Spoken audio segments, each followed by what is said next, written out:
गौड़िया वैष्णव संप्रदाय हाइबसी करम थोरखी अमदी करीनो हाइबसी नैनबदा वृंदावन की मतिक मगुन सिंह अमदी भगवान श्री कृष्ण की थुपलब लीला मफम सिंह की वारी सिंह करी की लौखलकलिबनो नत्रगा वारी सिंह सिग करी मरी लेनै हाइब वाफमबु तेन तकना थमजरी नुंग मरक्तगी हिराना अथोइब ओइबकुम धाम लक्तगिसु वृंदावनना अथोइबनी महाराज ब्रजनाभन महर्षि शांडिल्यन चिंब की थौजाल की सेमकट लंबा वैदिक सनातन धर्म के अथोइब लन वृंदावन भारत की मपान की लाखिब तमथिरब मियोइसिंगना मचेत ताना थुगाइबिखी वैष्णव खुदिंग की थमोई की लन वृंदावन अमदी कृष्ण की अथुप लीला की मफम खुदिंग श्री चैतन्य महाप्रभुना नौना अमुक पुथोकपीखी ब्रह्मविद ब्रह्मैव भवति ब्रह्म नत्रगा ईश्वर बुखंग हाइबसी ईश्वर मक्नी हाइब वचनसिना कृष्णबु कनानसु खंग ngамलोय कृष्णदी कृष्ण तना खंगनी कृष्ण ग खेनदबा वृंदावन अमदी लीला की मफम खुदिंग मक्पु खंगिबा श्री चैतन्यदी कृष्ण मक्नी इबुंगोना पुथोकपिरकदौरिबा मांगलुरबा लीला स्थल खुदिंग मक्की मतिक मगुन सिंह हाना पलमद्रगदी रस वाटकदब ओइबना ngasiगी सनातन धर्म की इचेलदा गौड़िया संप्रदाय की अनिशुभ तांकक लौखचरी श्याम कुंद अमदी राधा कुंद थोरखिबगी वारी तसेंगनमक्ति श्री कृष्ण की धाम गोलोक वृंदावन अमदी मसिद लैरिबा श्याम कुंद राधा कुंद चिंग सिंगसिदी नित्य ngakतनी हाइबदी लेंदना अदुमक लैरब ngakतनी अदुबु इबुंगोना पृथ्वीदा अवतरण ओइबिब मतमदा मसिबु खोइथुमनरब लीला अमग लोइनना पुथोक्की कंसना वृंदावनदा श्री कृष्णबु हारनब तमथिरब अरिष्टासुर कौब हिंसाबु थारक्खी अरिष्टासुरना कृष्णबु अकीब अमा ओइना मतम चुप्पद निंगजरिब मबुंगो कंसना पेनबिनबगिदमक चावरब सल्लाब अमगी सक्तम्बु लौरदुना वृंदावन लाखी हिंचाबना वृंदावन गोप गोपी खुदिंगमकु तानखाइदुना अकीब पीखी श्री कृष्णना लाक्लिब हिंचाब अदुबु पाम्बोम थेकना थेंगनगी खन सिंगनकी सावरब हिंचाबना तनौरब चही 18 चंगलकपद ngairiba श्री कृष्णना सिंगनरप अदुदा सावबना मई हौरदुना इंद्रना लंगलकप ब्रज हाइबदी नोंगथांगुमना श्री कृष्ण तमना मचीन मांग इंथोक्तुन पाइसिल्लखी कृष्णना शनलाब अदुबु मची अनिद पाइदुना तुंगलोमदा खोंफम 19 इंदुना लोमना ताहनकी असावबना ज्ञान मांगलबा अरिष्टासुरना पुक हौगतुना मईगुम nganglaba ममित अनीना कृष्णबु खाना येंगलगा अमुकसु पाइसिल्लखी सावरब हिंसाब अदुबु इबुंगोना खोंपाकना काउदुना तुहल्लगा मखुटना फी शुंबगुम लैथटकी मची अनी अदु फुक्तोक्तुना साफु कन्ना अरिष्टासुरदा थाकी हिंसाब अदु मथ्वाई मांकी सावरब श्री कृष्णना ओइथंब खुनिंगना पृथ्वीदा साफु कन्ना नेथदुना भू गंगाबु इफावहंदुना चावरब कुंद अमा सेमकी अमदी सन हाटपगी पापु पोक्नबा मदुद स्नान तौरब मतुंगदा गोचारंदा चंकी मसिना बराहा पुराण यावब वारीनी श्री कृष्ण की लीला सिंबु दर्शन तौब ngamjaba श्रीला विश्वनाथ ठाकुरना महाकी भागवत टीकादा स्कंद 10 की अध्याय 33 की एवं कुकुट मीनम न हौरिबा 15 सुब श्लोक की टीकादा बराहा पुराण अमदी हरिवंश पुराण चिंबगी वारीदा युमफम ओइरगा अरिष्टासुर हाटलब मतुंगदा कुंद अनी थोरखिबगी लीलाबु ख्वाइदगी नुंगसिबा रसतन थल्लबा श्लोक कुंद सैथाबिरमी श्रीमती राधिकाना गोपी सिंबुलु सिंगलदुना कुपना विचार तौखी मदुदी येंगुइदासा ब्रजगी निंगथौ नंदगी मचा इबुंगो श्री कृष्ण नंगसी सन हाटलबनीना अखोइसु सन हाटपगी पाप सोइदना फंगलगनी मरमदी ममा मपाना पाप तौरबदी मचा सिंगदसु फंगी अदुगुमना लेबाक की मपी मपा ओइरिबा नंद निंथौगी मचाना पाप तौरबदी प्रजा खुदिंगमक मदुगी सरुक फंगलिबनी असुमना खनरदुना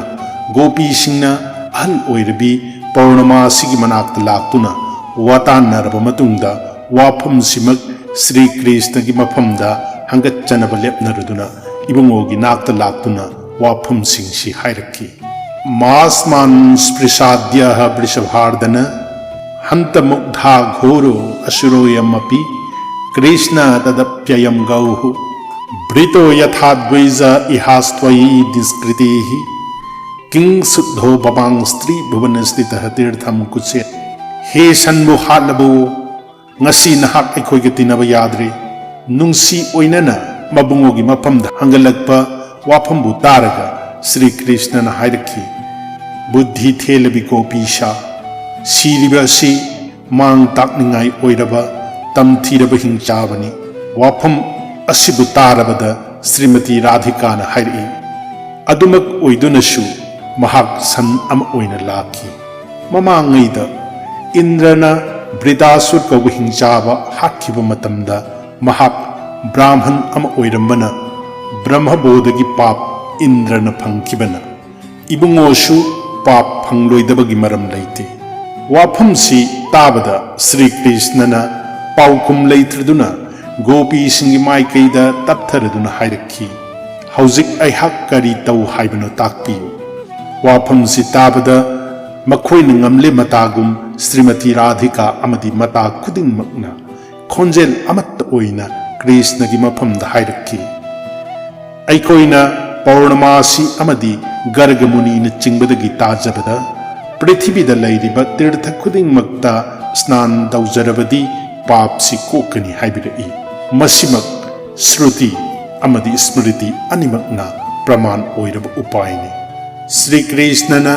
tonthaba amadi Nolukpa matau thadotuna nupa thokna akanba wahida tapna hairaki sumi ai marol ahumda lairiba tirtha khuding makta snan soidana tawgani yengo hauzik aina prithibida lairiba tirtha khuding mak kauduna snan tawge wahai singsi haina ibungona oi thangba khongi khuningna laimaida kanna netki khudakta Lainumdagi Bhogavati Gangana Ipauraki Madubu Yenglaga Sri Krishnana He Tirtha Khudingmak Mafam Masida Laklo Mabungogi Akanba Yathangi Masak Oiraba Wahising Nasi Hek Tabada Prithibida Lairiba Tirtha Khudingmakna Ising Aduda Tinki Ibungona Gopi Shinga Yenglaga Ponglapna Hairaki He Wakal Tenbi Gopi Sha Mafam Masida Nakoina Laklabanina Hauzik tirtha khurimak asigi darshan tawjaro Gopi Singha kumlaki Nahaki wafamda aikoina thajaba haibadu machet amata laite maramdi kunda aduda prithibigi tirtha khudingmakki isingna tille haibasi aikoina ude wafamsi hek tabada tirtha khudingmakna magi dibjarup lauduna thoraklaga makut lonaduna Gopi khudingmakki mafamda hairaki ai laban samudrani Aina Khira Sindhuni Aina Puskar Tirthani Aina Saraswati ni Aina Jamunani Asumna Matang Haiduna Aikoib Uraga Thazaba Oibiu Haijaraki Khwaidagi Madhur Oirabali Labu Shanaviriba Sri Krishnana Tirth Khuding Maknatillaba Sarovar Aduda Snanbu Tauraduna Yamna Pongna Gopi Shingu Yengladuna Hairaki Tirth Khuding Maknatillaba Prithibi Shida Khwaidagi Athoiba Oiraba Sarovar Asi Matamna Lairiba Makai Leihorasanu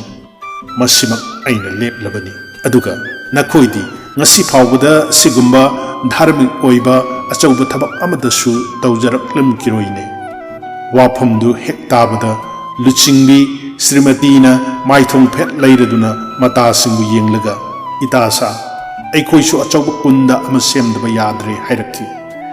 Sakhi Khudingmak Nasu Mabi Mana Hairibudu the Chapmana Yanakri Amati Sri Krishna ki Kunda Adugi Nongsup Tangbada Atiya Pak Nawangba Hinchaba Arista Surgi Machina Hogaidamba Chaurabakum Amada Kumtaduna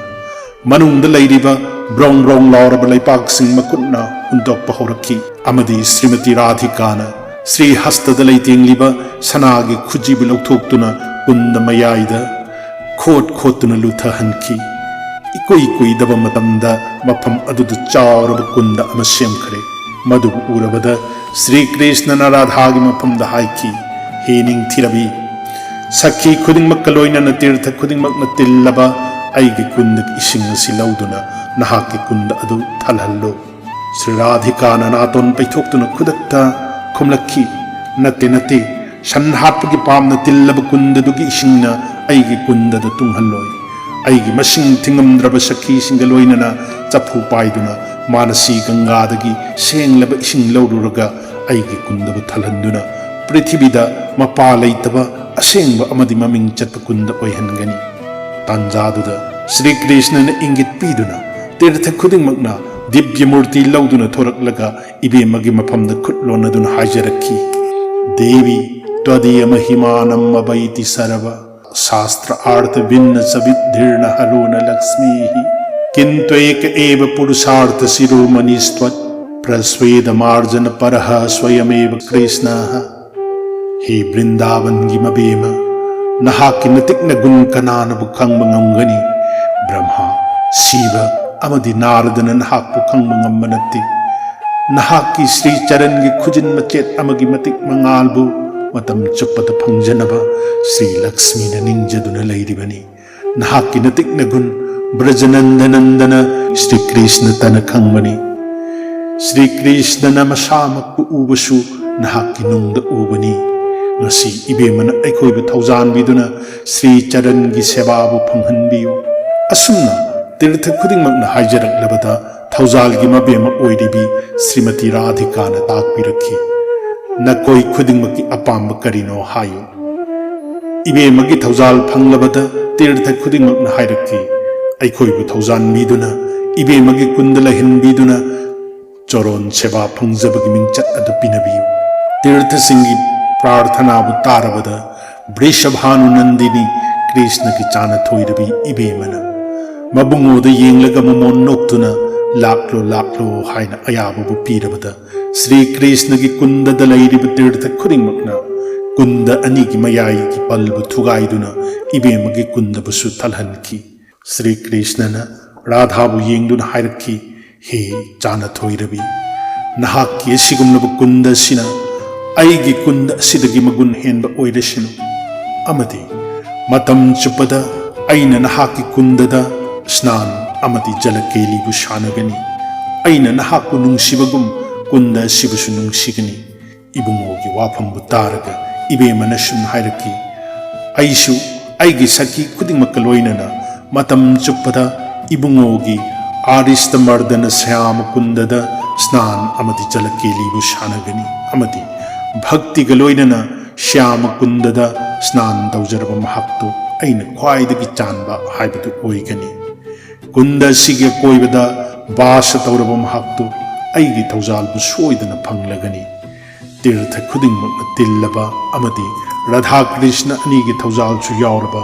Shyam कुंद अमदि राधा कुंद गमानबा मरोल अहुम सिदा लैत्रबनी।